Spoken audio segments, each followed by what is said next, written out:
Demazain ezin hobea dauka. Egin daigun arraun indarrak batuta. El modelo es el poliedro, que refleja la confluencia de todas las parcialidades que en él conservan su originalidad.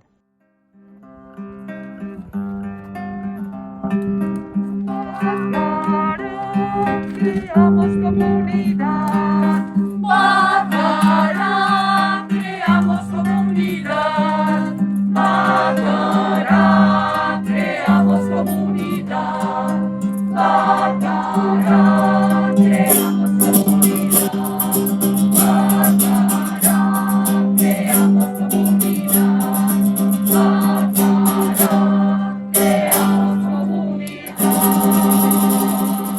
El camino de la sinodalidad es el que Dios espera de la Iglesia del tercer milenio. Irugiltzarri, alkartasuna, comunión. Vale, la catequesis es para aprender, para que Jesús te hable las cosas, para aprender cómo se hacen las cosas. Eso es un evento que tú haces para acercarte a Dios más.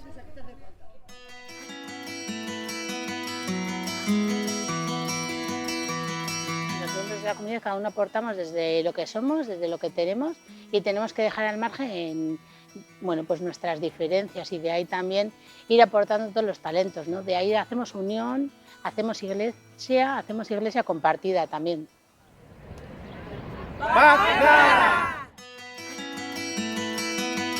Partaidetza, participación. Danak gure partea ipintzen dugula como proiektu batean erola.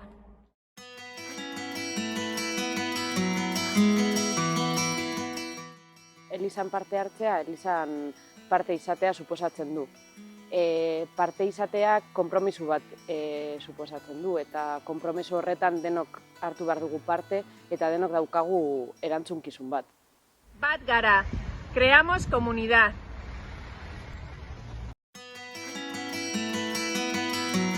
Misioa, misión. Es algo que a ti te dicen, como ha dicho Nahuel, pues tú lo tienes que hacer, pues por ejemplo para hacer el bien. Danak laguntzen, maitatzen garela.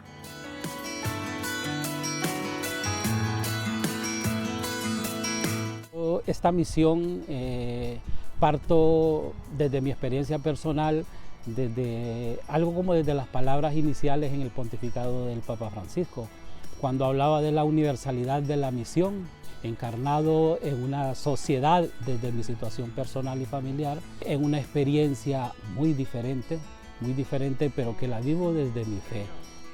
Bacará, creamos comunidad. Guztiok gara ezinbesteko Kristorentzat. Usta handia da, eta jarduera evangelizatzaileak ezin dau inor kanpoan itzi. Paso a paso iremos en comunidad diversa, perfilando y clarificando nuestra hoja de ruta, porque Cristo nos necesita a todos.